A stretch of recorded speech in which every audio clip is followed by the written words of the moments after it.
Mga kaibigan, isang magandang araw para sa ating lahat. Narito tayo sa lugar kung saan nakatira si Kuya Aldrin Maraya na lumapit sa aming team upang siya ay makahingi ng tulong sapagkat siya ay nakakaranas ng isang malubhang karamdaman. Tara, puntahan natin siya.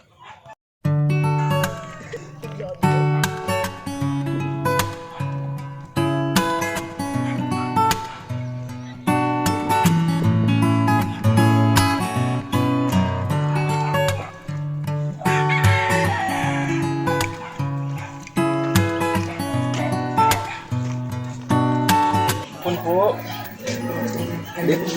Dito po ba nakatira si Aldrin Maraya? Lumapit po kasi siya sa aming grupo upang humingi ng tulong.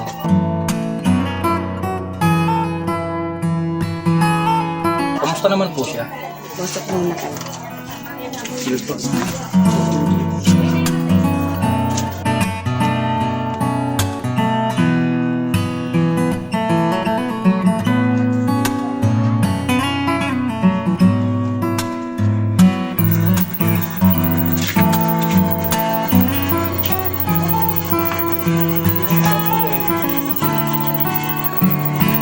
Kamusta na kuya?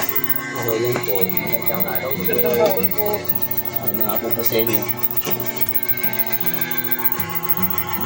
Ito po ang tirahan ni Kuya Aldrin. Ito, nauntog na po ako kanina dahil sa napakaliit po ng kanilang tirahan. Akin talaga talaga namang sabi nga napakahirap po ng pang-araw-araw na kalagayan ni Kuya Aldrin. Makakausap po natin ang kanyang ina. Ate, kumusta na po si Kuya Aldrin? Ay dumadaing siya na magawa dahil wala kaming pera. Kapos na kapos kami ngayon. Ano ho ba ang nararamdaman yung sakit? Ano ho ba yung sakit niya? Minsan dumadaing na sumasakit yung tuhod niya, yung katawan niya, yung ulo niya sumasakit din. So mga kaibigan, mula po doon sa sinabi ng kanyang ina, ay may mga inihanda po kaming katanungan na magtatanong po ay isa sa aming kasama. Alright. May mga ilang katanungan lang po ako para sa inyo. Una pong katanungan ko, kailan pa po kayo nagkasakit o nagkaroon po ng kalagayan na ganun? Wala po pwede. Sa tingin niyo po, saan niyo po nakuha yung karamdaman po na nararamdaman po yung ano? Yun po sa pagtatrabaho mula sa gilid.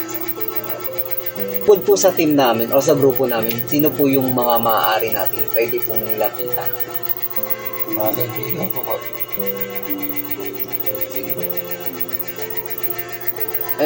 Bukod po sa pagtatrabaho, sa tingin niyo po, ano po yung pinagmulan po ng sakit?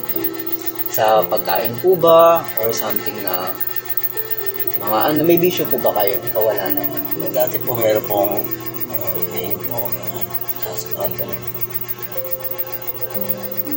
Sa tingin niyo po, ano po yung pwede namin pong ibigay o may tutulong po namin sa nararanasan niyo pong kalagayan? Yun po yung humingi na. Humingi po ng gamot. Dapat talag po sa hospital.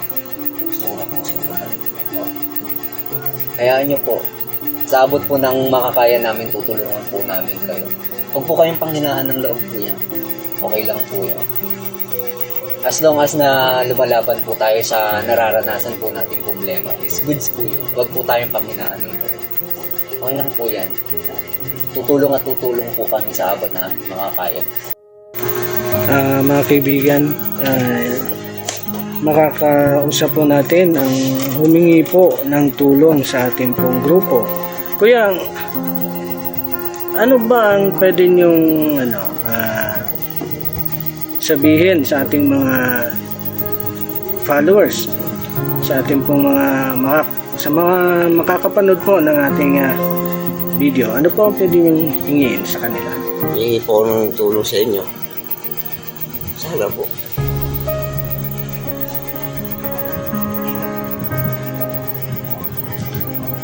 Matulungan niyo ako.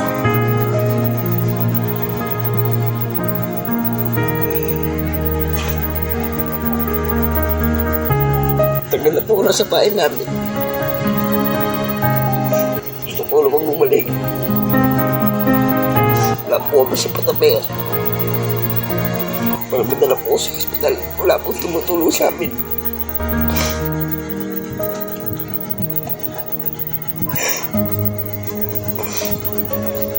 Gusto po kong humingi ng tulong sa inyo. Sana po mapagaling na ako.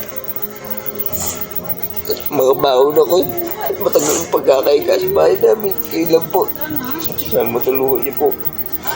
Kasi naman po, makakapansin ng paghingi ko.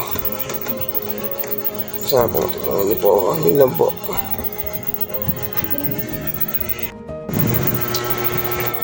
Ate, ano ang pwede nating hingiin doon sa mga taong sabi nga, may mabubuting kalooban at handang tumulong sa mga ganitong sinasapit ng ating mga kababayan. Unang iyong anak, sinapit po ng iyong anak, ano po ang pwede niyong hingin sa kanila para naman maibsan ang inyong, sabi nga, problema. Humihingi po ako ng tulong na matulungan yung anak ko. Wala naman kami sapat na halagang pag-abot sa kanya. Kung sino pong nakakakilala kay Aldrin, sana matulungan po kami nila. Maraming salamat. Pagbibigay po ng mensahe ang aming pong Pangulo para po dito sa problema ng ating isang kababayan na lumapit po sa ating grupo. Alright. Mga kaibigan, ako at ang aking mga kasamahan sa Golden Road Emergency Action Team ay kumakatok po sa inyong mga puso at inyo pong nakita ang kalagayan ng ating kaibigan. Atin po siyang tulungan hanggang sa abot ng ating makakaya. Yun lamang po. Salamat. Ganda nga po, kapatid po ako ni Aldrin and Camel. Hindi lang po sana kami ng tulong para maipagamot namin ang aming kapatid. Ano po, kung pwede lang tulungan po natin yung anak-anak ko dahil sa kalagayan niya. Mahirap po kasi wala po kaming sapat na may tutulong. Hindi sa inyo lang. Kunting tulong lang po.